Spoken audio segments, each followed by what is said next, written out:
इस भव्य गाथा की शुरुआत करते हैं। कहानी शुरू होती है एक बेहद गहरे और दार्शनिक सवाल से। महर्षि वाल्मीकि, जो खुद आत्मनियंत्रण और ज्ञान के शिखर पर थे, उन्होंने ऋषि नारद से पूछा, आज इस संसार में ऐसा कौन है जो सर्वगुण संपन्न और एक सच्चा वीर हो। महर्षि वाल्मीकि का ये इकलौता सवाल सचमुच पूरे माहौल को बांध लेता है और उस परम नायक की गाथा के लिए एक भव्य मंच तैयार कर देता है। और इस महान प्रश्न का उत्तर क्या था? एक श्वाकु वंश के राजकुमार राम। वो कोई साधारण व्यक्ति नहीं थे, बल्कि उन्हें एक पूर्ण नायक के रूप में देखा गया, एक ऐसे परम रक्षक जो सद्गुणों की एक जीती जागती मिसाल थे। राजकुमार राम का व्यक्तित्व बड़ा ही अनूठा था। एक तरफ तो उनके आध्यात्मिक गुण देखिए, सच्चाई, गजब का आत्मनियंत्रण और इतना पवित्र स्वभाव कि उन्हें स्वयं भगवान विष्णु के समान माना गया। और दूसरी तरफ उनका शारीरिक बल भी बिल्कुल बेजोड़ था। वो शत्रुओं के संहारक थे, धनुर्विद्या में उनका कोई सानी नहीं था और उनका शरीर अत्यंत बलशाली था। आध्यात्मिक पूर्णता और अजेय शक्ति का ये संगम ही उन्हें सच में एक अद्वितीय नायक बनाता है। लेकिन खैर, हर महान गाथा में शांति केवल तूफान से पहले का सन्नाटा होती है। अयोध्या के उस सुनहरी शांति के बीच एक ऐसी घटना घटती है जो सब कुछ बदल कर रख देती है। महल की पारिवारिक राजनीति अचानक राजमहल की सुख शांति को भंग कर देती है और कहानी का रुख यहाँ से एकदम गंभीर हो जाता है। यहाँ एक बहुत ही दिलचस्प और तीखा विरोधाभास देखने को मिलता है।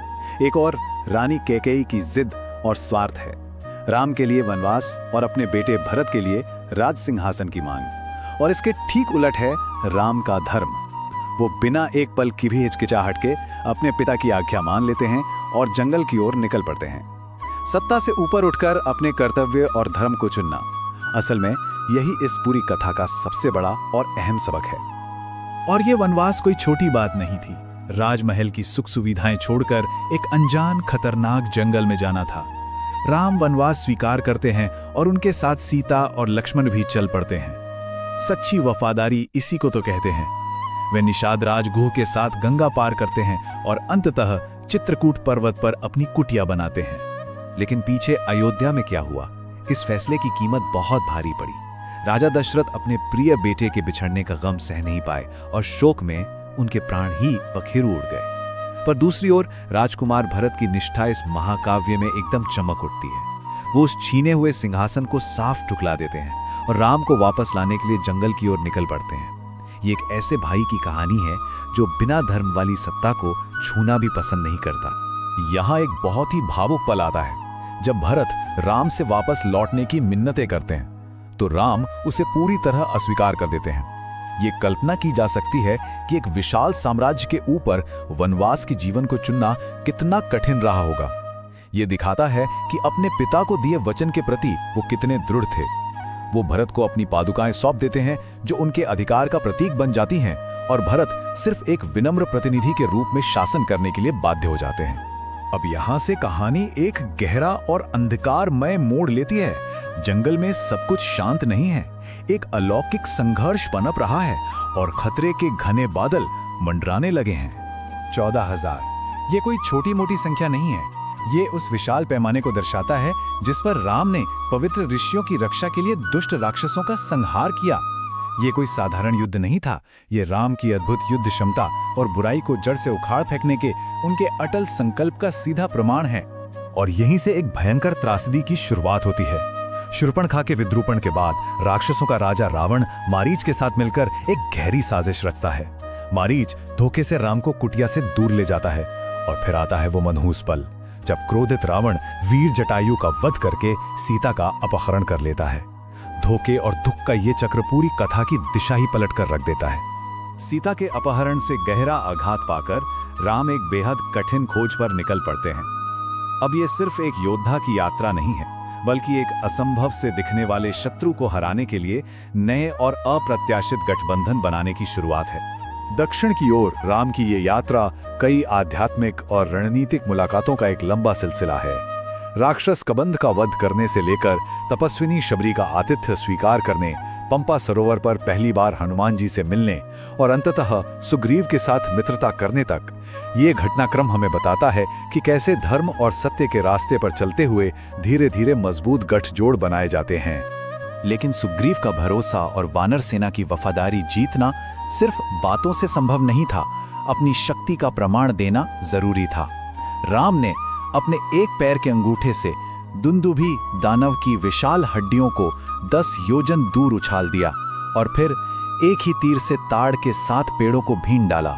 शक्ति का ये विस्मयकारी प्रदर्शन देखकर हर किसी का संदेह हमेशा के लिए मिट गया। और इस गाथा का पैमाना देखें, 500 मील। जी हाँ, 500 मील। ये वो अविश्वसनीय दूरी थी जिसे हनुमान जी ने सीता माता की खोज में समुद्र के पार एक ही छलांग में तय किया। ये महाकाव्य सच में अकल्पनीय वीरता और असीम भक्ति का सबसे बड़ा उदाहरण है। अब समय आ गया था चरम बिंदु का, लंका पर आक्रमण। ये कोई आम युद्ध नहीं था, ये धर्म और अधर्म, अच्छाई और बुराई के बीच का सबसे बड़ा और अंतिम टकराव था। राम और वानर सेना का वो सैन्य अभियान सचमुच रोंगटे खड़े कर देने वाला है। समुद्र के ऊपर एक जादुई पुल का निर्माण करना, अभेद्य लंका नगरी में प्रवेश करना, भयंकर युद्ध में रावण का वध करना और अंततः सीता को वापस पाना, ये बुराई पर न्याय की जीत का एक बिल्कुल अचूक और सटीक चित्रण है।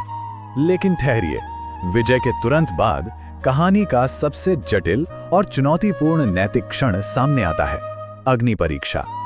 समाज के कठोर लांछनों और सवालों के कारण सीता को अपनी पवित्रता सिद्ध करने के लिए दहकती अग्नि में प्रवेश करना पड़ता है, जहां स्वयं अग्निदेव उनकी निर्दोषिता की गवाही देते हैं। ये घटना सोचने पर मजबूर कर देती है कि नेतृत्व और समाज की नजरों का बोझ किसी के व्यक्तिगत रिश्तों पर कितना भारी और क्रूर हो सकता है। युद्ध की उस भारी तबाही और अग्नि परीक्षा के बाद अब वापसी की बेला थी। कथा की रफ्तार यहां आकर थोड़ी सुकून भरी हो जाती है। ये समय था विनाश से निकलकर ब्रह्मांडीय बहाली और परम विजय की ओर बढ़ने का। अयोध्या लौटने का ये सफर बहुत ही भावुक और विजयी था। पुष्पक विमान में उड़ान भरना, हनुमान को शुभ समाचार लेकर आगे भेजना, नंदीग्राम में भरत से मिलना और अंततः एक लंबे कष्टदायी वनवास के बाद अयोध्या के राजसिंहासन को फिर से सुशोभित करना, ये उस राजा की घर वापसी थी जिसका अधिकार पूरी तरह से निर्विवाद था। और जब राम ने सिंहासन वापस पाया तो सिर्फ एक राज्य नहीं बल्कि एक पूरे युग की स्थापना हुई, सतयुग यानी स्वर्ण युग। 11,000 वर्षों तक चलने वाले राम राज्य में समाज एक आदर्श स्थिति में था। ना कोई बीमारी, ना दुख, ना अकाल। नागरिक गुणी और समृद्ध थे और समाज में एक अद्भुत सद्भाव था। पहले की उस पूरी उथल-पुथल के बाद ये परम शांति और पूर्णता का काल था। दिलचस्प बात यह है कि इस महाकाव्य का प्रभाव सिर्फ कहानी खत्म होने तक सीमित नहीं है। प्राचीन मान्यताओं में कहा गया है कि स्वयं इस ग्रंथ का भी एक गहरा आध्यात्मिक महत्व है। माना जाता है कि राम की इस गाथा को पढ़ने या सुनने मात्र से ही जो योग्यता और पवित्रता लाती है, व्यक्ति सभी पापों से मुक्त हो जाता है। तो इस पूरी कथा यात्रा के अंत में एक बहुत ही गहरा सवाल उभरकर सामने आता है। जब नेतृत्व के लिए अपना सब कुछ न्यौछावर करना पड़े और कर्तव्य से 1 इंच भी हिलने की इजाजत ना हो, तो एक पूर्ण नायक होने की असली कीमत क्या होती है? पूर्ण सदाचार और आदर्शों का ये भारी व्यक्तिगत मूल्य एक ऐसा सवाल है जो शायद सदियों तक गूंजता रहेगा और हमें इस महाकाव्य की गहराई पर बार-बार सोचने पर विवश करता रहेगा।